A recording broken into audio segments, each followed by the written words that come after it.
যে হজ অথবা উমরা করার পর রাসূল সাল্লাল্লাহু আলাইহি ওয়াসাল্লামের কবর জিয়ারত করার গুরুত্ব কতটুকু? হজ অথবা উমরার সাথে রাসূল সাল্লাল্লাহু আলাইহি ওয়াসাল্লামের কবর জিয়ারতের কোনো সম্পর্ক নাই। রাসূল সাল্লাল্লাহু আলাইহি ওয়াসাল্লামের কবর জিয়ারত করার ফজিলত সংক্রান্ত কোনো সহিহ হাদিসও নাই। একটা সহিহ হাদিসও আসে নাই নবী সাল্লাল্লাহু আলাইহি ওয়াসাল্লামের কবর জিয়ারতের ফজিলত সংক্রান্ত। কিছু জাল হাদিস আছে, সহিহ হাসান পর্যায়ের কোনো হাদিস নাই। আসসালামু আলাইকুম রহমতুল্লাহি ওবারাকাতুহ। দূরে এবং কাছে, দেশে এবং বিদেশে যে যেখান থেকে দেখছেন, আপনাদের সকলকে জানাই এআরপি বাংলা ওয়াজ চ্যানেলের পক্ষ থেকে আন্তরিক শুভেচ্ছা এবং মোবারকবাদ।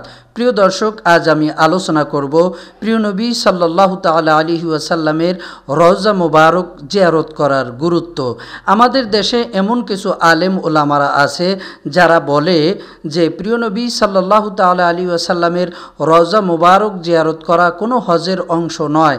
তারা এই কথা বলে মানুষদেরকে বোঝাতে চায় যে প্রিয় নবী সাল্লাল্লাহু তাআলা আলাইহি ওয়াসাল্লামের রওজায় না যাওয়াই উত্তম।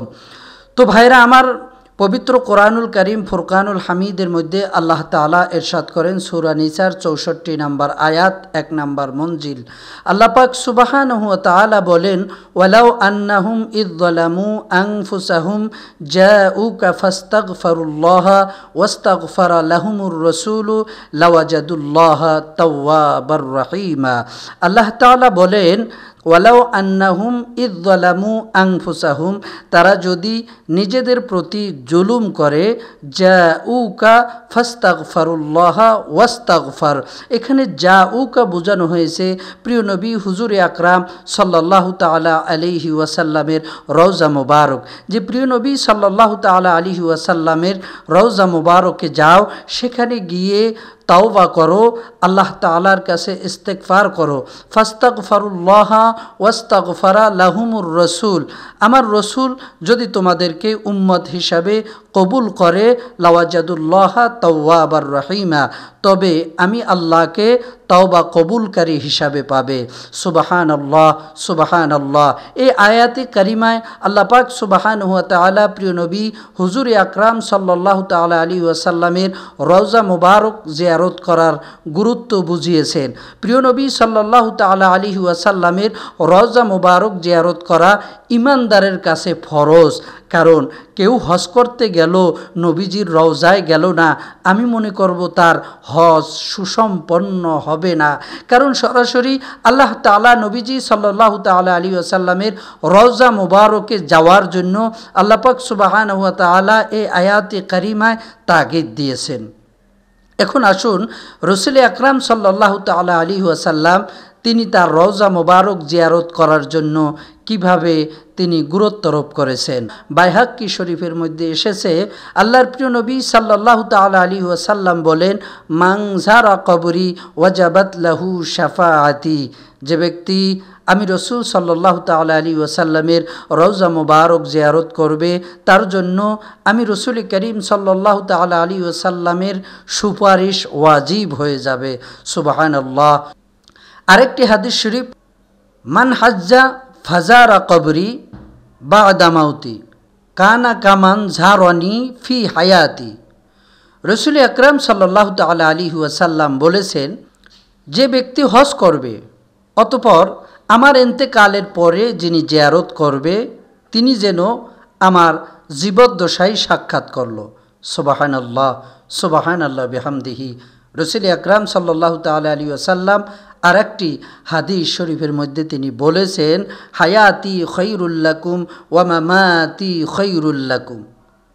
তিনি বলেন, আমি নবীজি সাল্লাল্লাহু তাআলা আলাইহি ওয়াসাল্লাম তোমাদের জন্য থাকতে যেভাবে কল্যাণ, আমি চলে যাওয়ার পরেও তোমাদের জন্য কল্যাণ।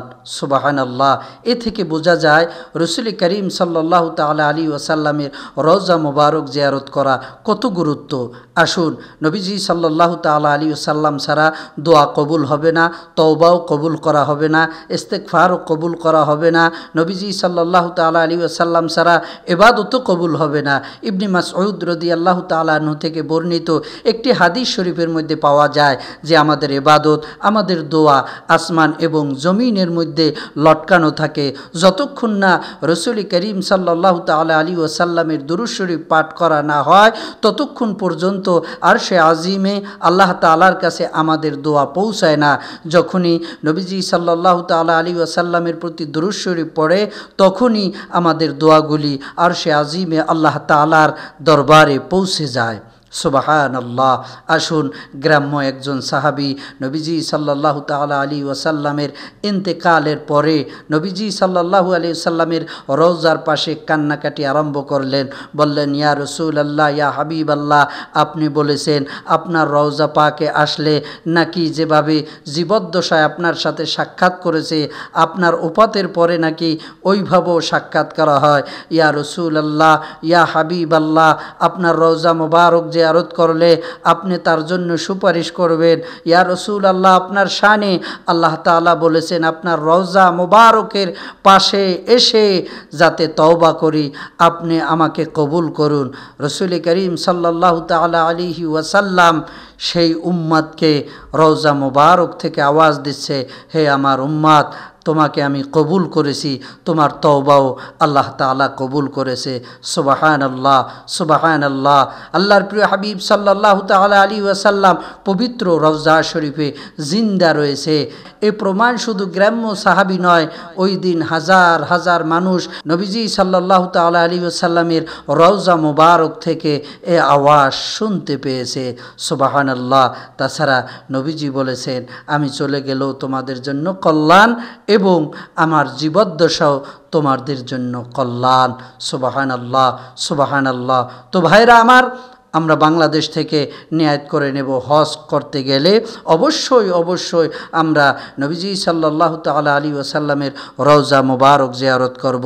নবীজি সাল্লাল্লাহু আলাইহি সাল্লামের রওজার কিনারায় গিয়ে আমরা সালাতু সালাম জানাবো। আমা আলাইনা ইল্লাল বালাগ।